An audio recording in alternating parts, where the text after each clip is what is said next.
আসসালামু আলাইকুম, আশা করি সবাই অনেক অনেক ভালো আছেন। আজকে আমি যাচ্ছি আমার বাসার এবং মেইল বক্সের ডুপ্লিকেট চাবি তৈরি করার জন্য। কারণ ইতোমধ্যে আমি আমার বাসার এবং মেইল বক্সের চাবি হারিয়ে ফেলেছি। সো কানাডায় কিভাবে মেশিনের মাধ্যমে চাবি তৈরি করা হয় সেই বিষয়টি তুলে ধরবো আজকের এই ভিডিওর মাধ্যমে। এটা খুব ছোট্ট একটা ভিডিও হতে যাচ্ছে।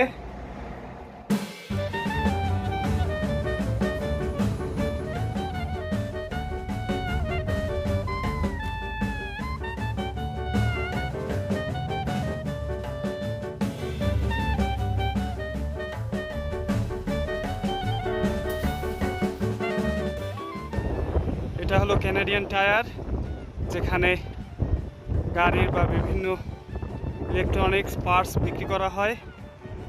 সো এখানেই আমি আমার চাবি, ডুপ্লিকেট চাবি তৈরি করব। চলুন ভিতরে প্রবেশ করি। বিশাল বড় একটা দোকান, এক নজরে আপনাদের যদি একটু দেখাই,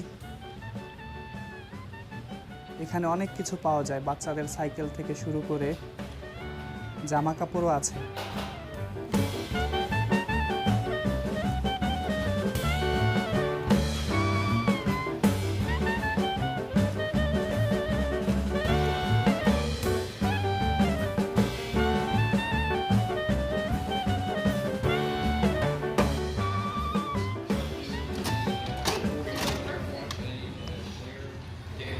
Yeah, it's this guy's birthday. Happy birthday. Hey, I don't know if I'm gonna be able to cut this one. I think so. Is this a mailbox key? Yeah, Yeah, I don't think I'm gonna be able to cut that. Yeah, you might have to restart the video.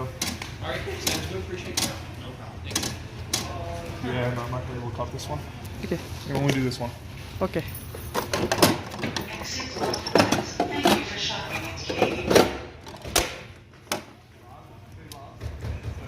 Mail বক্সের চাবি duplicate করানো যাবে না, তো সেক্ষেত্রে আমার শুধু বাসার চাবিটাই করে নিতে পারবো।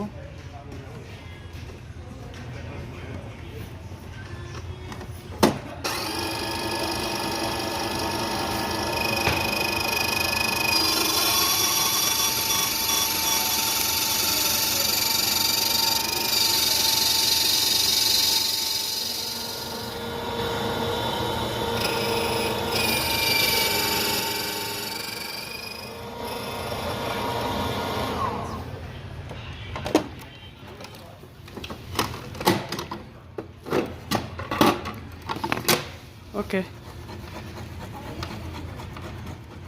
মাত্র 30 সেকেন্ডের ব্যাপার স্যাপার হয়ে গেল চাবি।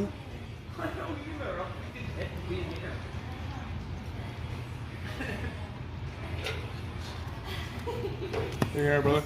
কমপ্লিট। সো ফাইনালি এই হলো আমার চাবি। এই একটা চাবি কাটাতে আমার খরচ হয়েছে $4.01, বাংলাদেশি টাকায় প্রায় 400 টাকার মতো। সো আমার ভিডিও এই পর্যন্ত। আল্লাহ হাফেজ। You want to say anything? Like and subscribe. Yeah, thank you so much. Let's do it. All right. Take care, brother. Just Go YouTube.